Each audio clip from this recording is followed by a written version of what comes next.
and welcome to kind of a soft launch of Season 14 of the Oddity Archive.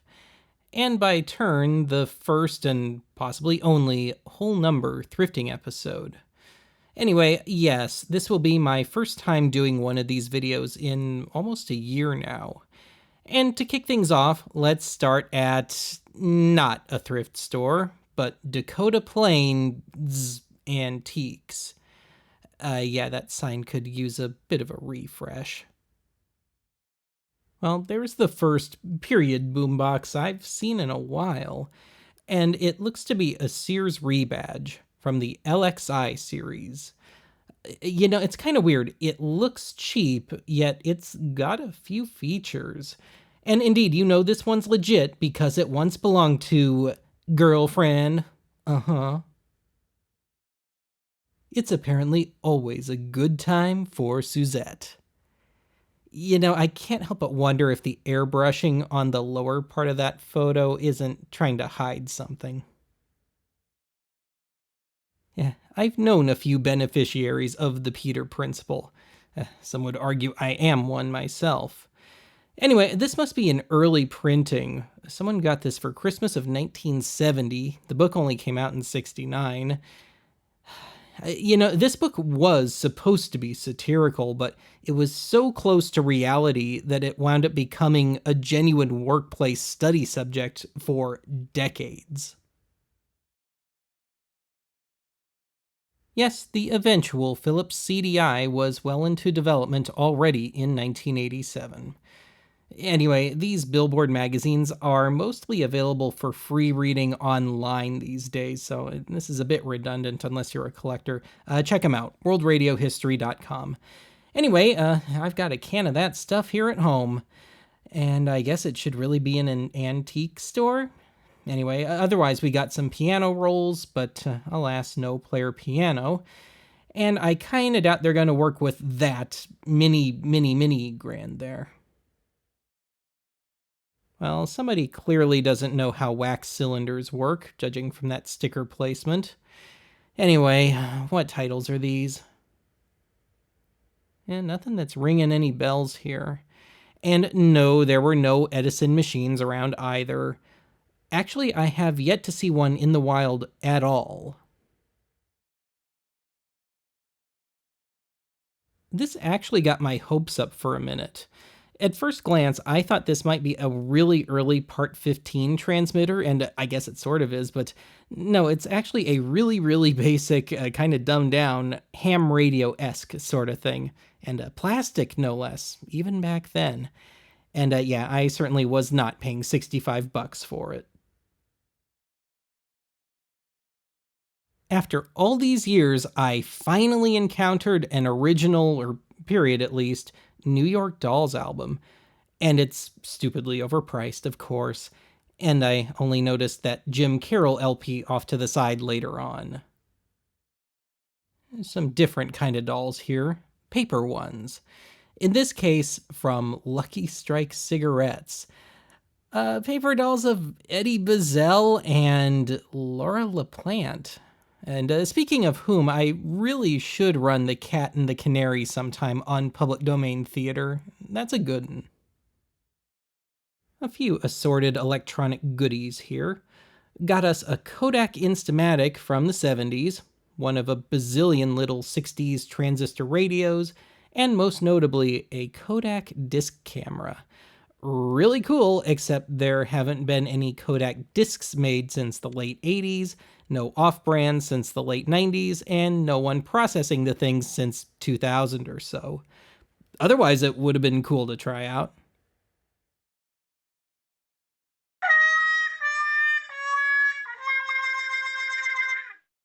Well, since it's right next door, might as well stop at Pickers. Ever since this place changed ownership a few years back, I haven't found a damn thing here. And I doubt it'll be any different this time. Well, they've finally done it. The D Company has skinned and disposed of poor old Mickey. Ears and all. Ugh. I tell ya, these are some wicked times we're living through. Now, this is a shortwave radio, kids. Shame there's not much to hear on it at this point. But I suppose you could still use it as an AM/FM radio and kind of a low-level receiver if you wanted to. Otherwise, I'm pretty sure I've shown these before, but it's always a bit of a trip to see roughly 100-year-old radios. Now, those look like some mighty comfy headphones. But alas, not stereo. Well, I guess someone thought that the classic Jack in the Box wasn't macabre enough or something, but yeah, the joke's on them. An actual Jack in the Box is far scarier than one of these things. Now, I know this would be totally on brand for me to pick this up, but I'm just not ready to turn into nightmare nostalgia yet.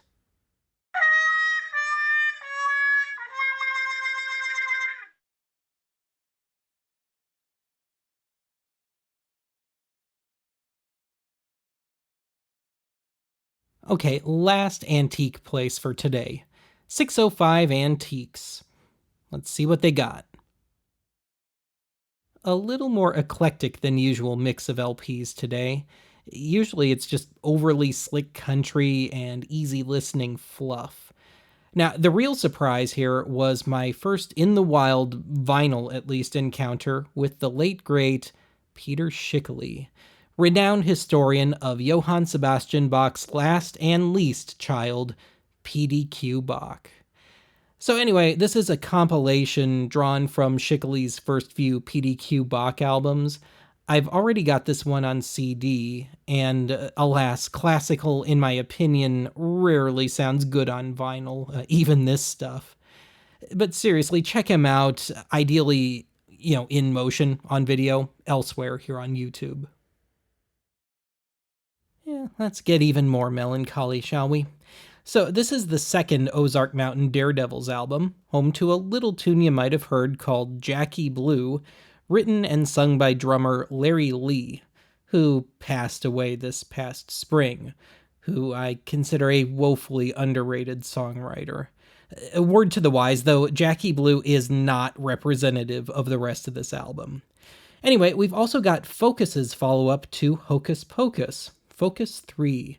And Sylvia is a wonderful little tune that was huge over in Europe and did jack here in the States. Anyway, I always seem to find some record ripoffs candidates in this store. Today we've got one I already have. I really need to do an all-soul edition of record ripoffs someday. Otherwise, I found a couple of Bose stereo promo tapes. These are some of only a precious few cassettes to have ever been issued on Type 4 metal tape. Oh hey, more wax cylinders, and most of these even have sleeves. Having said that, these were filthy and kinda smelled, and the booth owner couldn't be bothered to so much as blow off the cobwebs.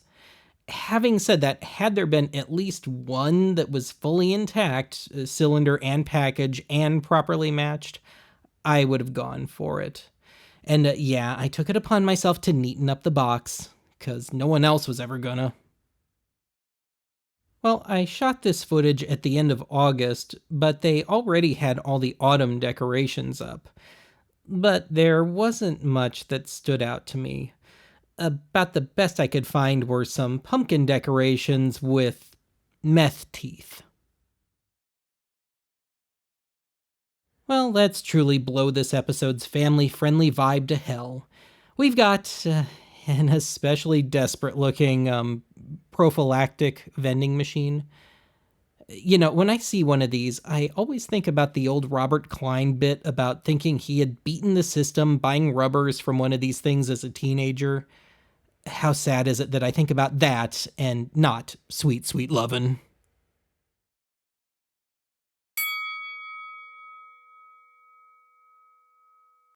And the final haul from this store consists of, apparently someone's demo tape. I really can't tell if this is supposed to be indie rock or especially lame country. Otherwise, we've got 2 tapes from Bose Stereos, Type 4s no less. Admittedly, I may reuse these at some point. They're easier to come by than Type 4 blanks at this point. Otherwise, we've got 2 record ripoffs candidates, both from 1973. But then again, these could just be truck stop bootlegs. I won't know until I try and listen.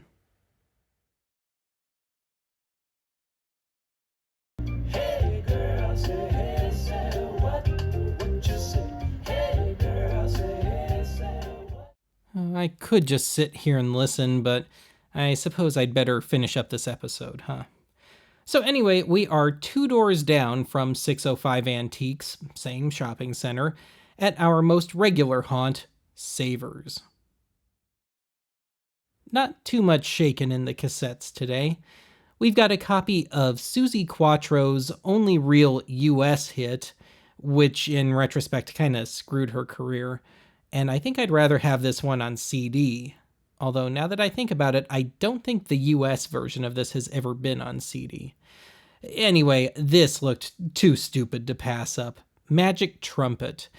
And yes, it just appears to be trumpet-driven renditions of various 60s to 80s pop songs. Yeah, I'll pick that one up.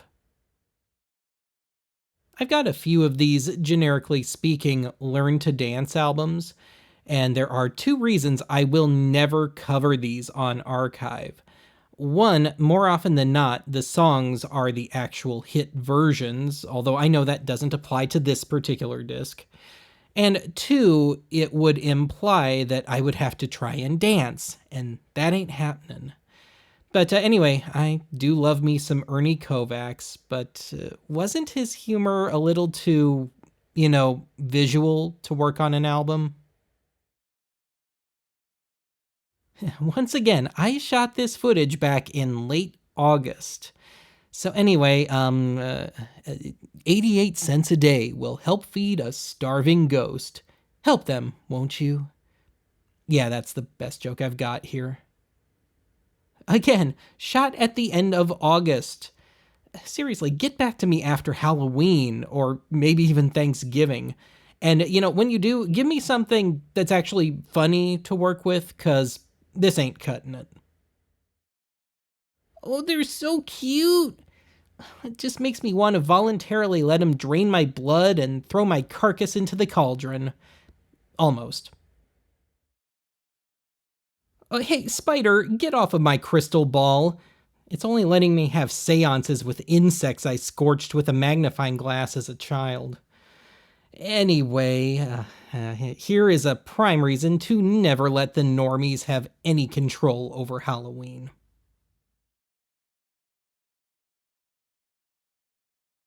I gave away my full-sized keyboard when I moved back in 2018, never replaced it, and this would be a decent weighted key so-called piano, but this model is notorious for the weights outright rotting away and falling off. In the electronics, yet another VHS DVD recorder hybrid unit, and yet another one that will only do HDMI output for the DVD side of things. The hunt continues. I've seen these a number of times over the years, but never the cassette version. And of course, I would have a whole stash of the tapes and not the CDs. Oh, whatever. This is not a priority. I've mentioned in other thrifting videos that I've been wanting to swap out my 1.25 cubic foot home theater subwoofer for something a little smaller and not to mention narrower.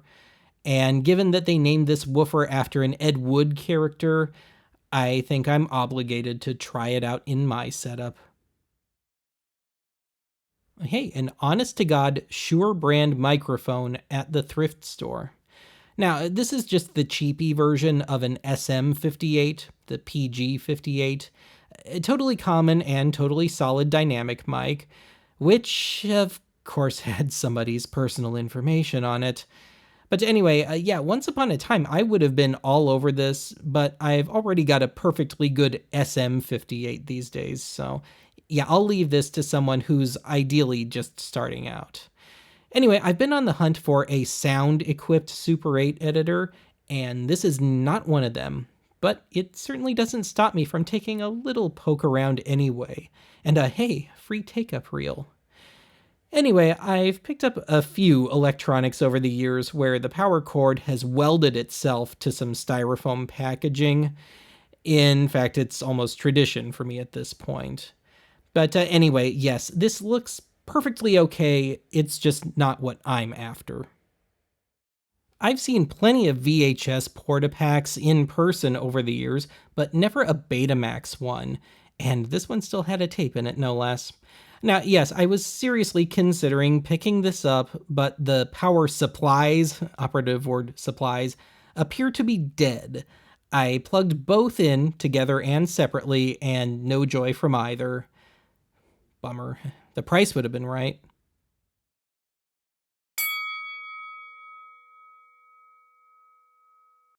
And the haul from this store consists of a Panasonic Kelton the Cop 10-inch subwoofer, which, yes, needs a little cleaning.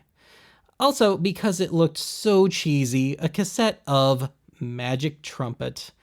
But aren't all trumpets magical, though?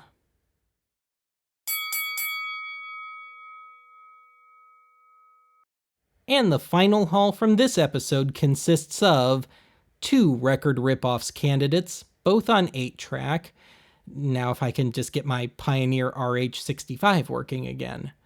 We've got two Bose Type 4 metal demo cassettes, which I'm starting to think I'm just going to keep the way they are. We've got the apparent demo tape of one Bob Droz, who I'm ever more convinced is just a lame country artist. We've got the Magic Trumpet cassette, which I think we're going to end with a bit of today. And last but not least, we've got the Panasonic subwoofer to try out with my wonky little home theater rig. And the final cost of today's haul came out to about $20, about 2/3 of which was the subwoofer. Otherwise, that is going to be it for this installment of Archive Thrifting. I'll talk to you again soon.